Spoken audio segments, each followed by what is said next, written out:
दोस्तों पिछले हफ्ते मुझे बहुत सारे मैसेज आए कि गोल्ड में इन्वेस्ट करना चाहिए क्या। गोल्ड ईटीएफ लूं या फिर म्यूचुअल फंड। बेस्ट ऑप्शन क्या रहेगा। फिजिकल गोल्ड बेटर रहेगा या फिर डिजिटल गोल्ड। और ऑनेस्टली ये कंफ्यूजन समझ में आता है क्योंकि गोल्ड में इन्वेस्ट करने के लिए 5 से 6 अलग अलग ऑप्शंस अवेलेबल हैं जो कि कंफ्यूजन क्रिएट करता है।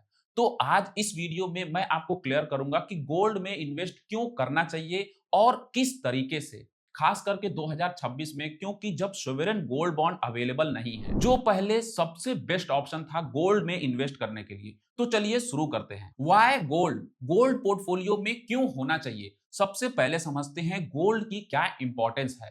देखिए, गोल्ड एक रिस्क मिटिगेशन टूल है। गोल्ड आपको 3 तरह से प्रोटेक्ट करता है। सबसे पहला है कंट्री का रिस्क। अगर इंडिया की इकोनॉमी में कोई भी मेजर प्रॉब्लम आ जाए तो गोल्ड आपको प्रोटेक्ट करेगा। क्यों?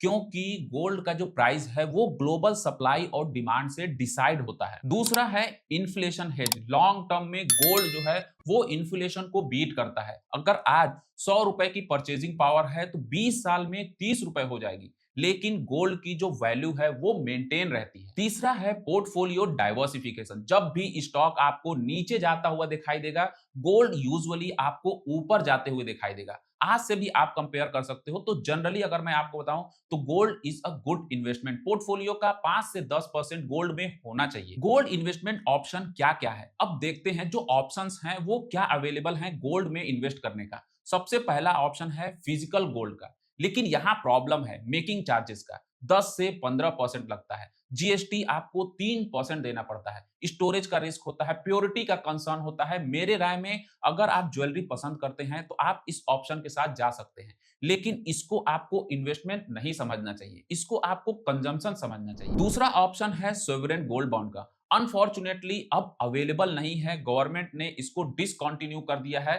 तो ये ऑप्शन आपको आज के टाइम में अवेलेबल नहीं दिखाई। ऑप्शन थर्ड है डिजिटल गोल्ड ऐप पे जो गोल्ड अवेलेबल होता है।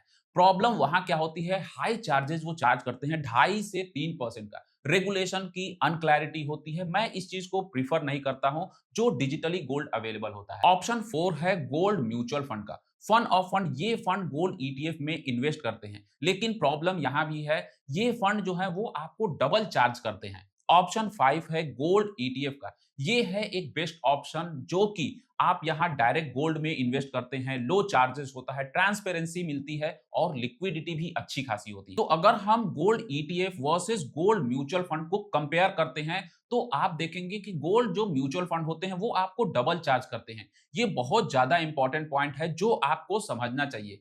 गोल्ड म्यूचुअल फंड लेने पे आपको म्यूचुअल फंड का एक्सपेंस रेशियो, जो mutual fund expense ratio charge करते हैं वो देना पड़ता है, प्लस ईटीएफ का जो इनडायरेक्ट चार्ज होते हैं वो भी देना पड़ता है। टोटल जो एक्सपेंसेस होते हैं वो लगभग 0.8 से 1.2% तक हो जाते हैं, जो कि गोल्ड ईटीएफ लेने पर आपको सिर्फ ईटीएफ के चार्जेस देने पड़ते हैं, जो कि 0.5 से 0.6% होते हैं। बचत 0.4 से 0.6% हर साल। 10 साल में ये 5 से 7% का डिफरेंस बन जाता है। इसलिए गोल्ड ईटीएफ एक बेस्ट ऑप्शन है जब आप कंपेयर करते हैं गोल्ड म्यूचुअल फंड से। अब आते हैं सबसे इंपॉर्टेंट क्वेश्चन पे कि बेस्ट गोल्ड ईटीएफ फॉर 2026 कौन सा है।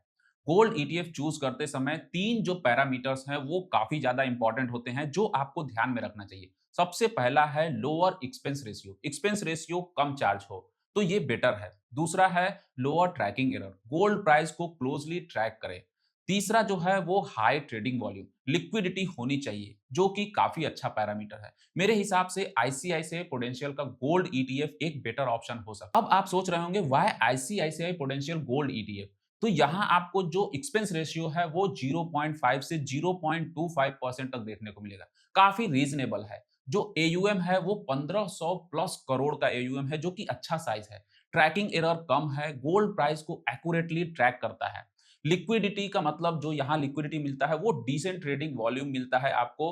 ट्रस्ट फैक्टर जो है वो आईसीआईसीआई ब्रांड देता है आपको, रिलायबिलिटी मिलती है। मोस्ट इंपॉर्टेंटली अगर आप पहले से आईसीआईसीआई की दूसरी स्कीम्स को यूज करते हैं, तो म्यूचुअल फंड हो चाहे बैंकिंग अकाउंट हो, तो आपका इकोसिस्टम से इंटीग्रेशन का फायदा मिल सकता है। और ऑनेस्टली गोल्ड ईटीएफ में मेजर डिफरेंस नहीं होते हैं। इंपॉर्टेंट ये है कि आपकी जो कंसिस्टेंसी है इन्वेस्टमेंट की वो कैसी है, परफेक्ट जो ईटीएफ ढूंढने में अपनी टाइम को वेस्ट मत करो। अब आप ये सोच रहे हो कि हाउ टू बाई और सेल ईटीएफ।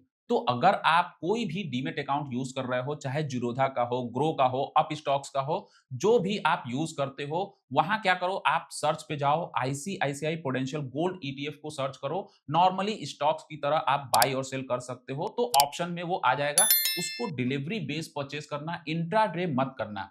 यहाँ इंपॉर्टेंट जो है वो जो समझने की जरूरत है, अगर जो जीरो ब्रोकरेज ऑन डिलीवरी है तो ईटीएफ परफेक्ट ऑप्शन है। अगर सिर्फ म्यूचुअल फंड करते हो, then ICICI prudential regular gold saving fund, ये एक डायरेक्ट फंड है, उसको भी आप एक्सप्लोर कर सकते हो, कंसीडर कर सकते हो। ये एक फंड ऑफ फंड है। थोड़ा एक्स्ट्रा एक्सपेंस रेशियो आप देना पड़ सकता है, जो कि 0.3 से 0.4% होगा, लेकिन डीमेट अकाउंट की टेंशन नहीं होगी। अगर आप डीमेट अकाउंट ओपन कराना चाहते हो तो मैंने डिस्क्रिप्शन में लिंक दिया है, चाहे ग्रो हो गया या फिर जीरोधा हो गया, वहां से आप ओपन करा सकते हो। तो पोर्टफोलियो में कितना गोल्ड होना चाहिए? अगर आप कंजर्वेटिव हो तो 10 से 15% काफी है, मॉडरेट है 5 से 10%, अगर आप एग्रेसिव रखना चाहते हैं तो 3 से 5% काफी है। लेकिन याद रखें, ये वीडियो सिर्फ एजुकेशन पर्पस के लिए है, कि कोई भी बाई और सेल रिकमेंडेशन नहीं है। इसलिए इन्वेस्ट करने से पहले अपनी रिसर्च जरूर करें। इन्वेस्टमेंट स्ट्रेटजी जो है वो क्या होनी चाहिए? एसआईपी जो है वो बहुत ही अच्छा अप्रोच है, सबसे बेस्ट अप्रोच है।